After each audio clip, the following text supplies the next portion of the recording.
welcome viewers. You're watching NewsX and I'm Kriti Mehta. Now today in the Twisha Sharma death case there have been some big updates. Let's take you through those. Firstly, the case has been recommended to be handed over to the Central Bureau of Investigation as per recommendation of the Madhya Pradesh government. The Madhya Pradesh government has given its consent to the CBI to take over the case. This is after the family's plea for the same. Secondly, Twisha's body will now undergo a second post-mortem, and this is again after pleas by Twisha's family. This post-mortem will be done by a team of doctors of AIIMS Delhi who will be flying from Delhi to Bhopal to conduct this post-mortem, and this post-mortem will be videographed as has been demanded by the family of Twisha.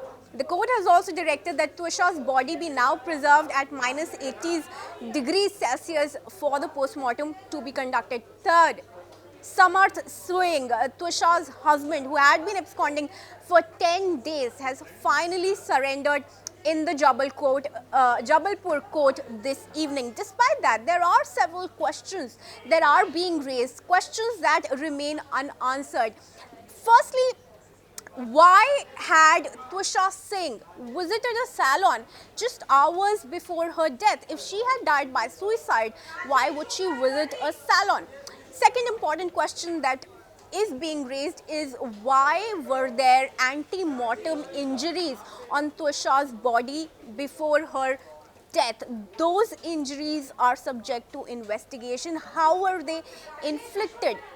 Thirdly, big question. Twisha's mother-in-law, Giribala Singh, who was present at the house when Twisha had died, she was not arrested but granted anticipatory bail. As per law, a person who was at the house during the time of the death should have been arrested, but Giribala Singh had been granted anticipatory bail.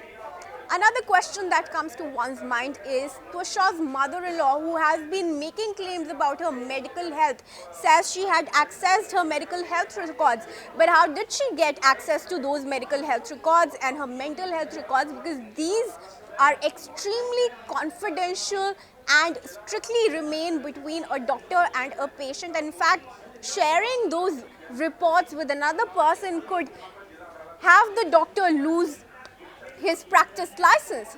Another question is, we are getting in reports that Twisha's husband, Samarth's brother's wife, had also left the household. That again is raising question on the kind of treatment that was meted out to Twisha, probably her sister-in-law as well.